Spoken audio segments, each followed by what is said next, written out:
Hello my friends, it's the Game Boy Geek here. Today we're going to talk about LCR, otherwise known as left, center, right. Anyway, this is a dice game for 2 to 12 players ages 5 and up. Now I played it with way more than 12 people, and actually I think that's actually where the game shines.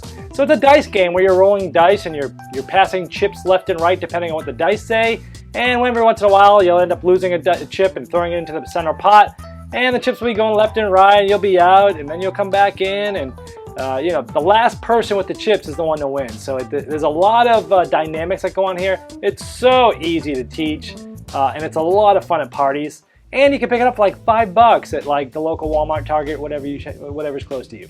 So let's take it out, look at the components, let's see how the game's played, and get my final thoughts.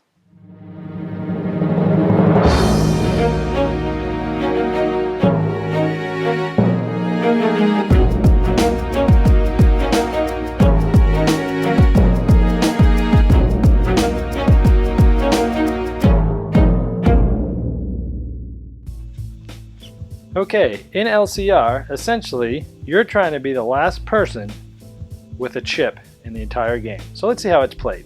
Great party game, great for a lot of people. Let's say this is me down here. Everybody is dealt 3 chips. When it's your turn, you roll 3 dice, 1 dice for each chip that you have. And here I have 3 circles. So now there's a couple different things on the dice. We have circles, which means you don't have to do anything. Stars, right and left. For every die that says left, I must pass a chip to the person to the left. For every die to the right, I must pass a chip to the person on the right. For any star, I must throw it into the middle pot. They'd be maybe a cup or something like here in the middle. And for anything that's got a circle, in this case, you would not have to do anything with that chip. And different versions and prints of these dice in this game have different markers for the center. Some of them might actually say center or have a C. Just look at the directions for your version. So I'm going to roll here, and I have 2 circles on the left, which means I get to keep 2, and I pass 1 to the person on my left. And I pass the dice clockwise to this person, that now has 4 chips. There's only 3 dice, so the most you can ever roll is 3. He gets right, left. So they pass not only one of them back that I already just gave him, but another one. So now I have 4, and he had to pass 1 here. So after 1 roll, this person only has 1 left. So let's go to the person up top. They would roll, 3 circles. They didn't have to do anything. They get to keep all 4 of these. Now it's this person's turn on the right. They get to keep 2, but they put 1 in the center pot, which for the sake of this video I'm going to put off to the side. Now it's my turn. I have 4, and I can move 1 to the left, and it's this person. Now this person only has 2 chips, so they can only roll 2 die. So we roll 2, and he moves 1 to the left. And this goes on and on. The cool thing is at some point, let's just say this person rolled 1 die. Let's say it was their turn. They had 1 chip. They only rolled 1 die. It said center. Boom, he's out. Now he doesn't have any chips left, this person on the left. But they're still in the game, because when it's my turn, if I roll, like I just did, a left and a right, this person's back in the game.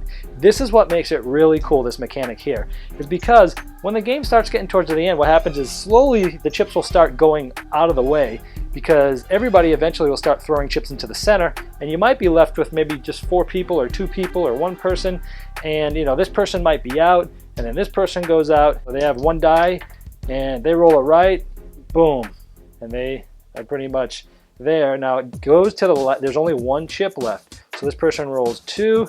He rolls 1 to the left. This person rolls nothing. This person rolls, sorry, you're supposed to be rolling 1 die here. Left. This person rolls 2.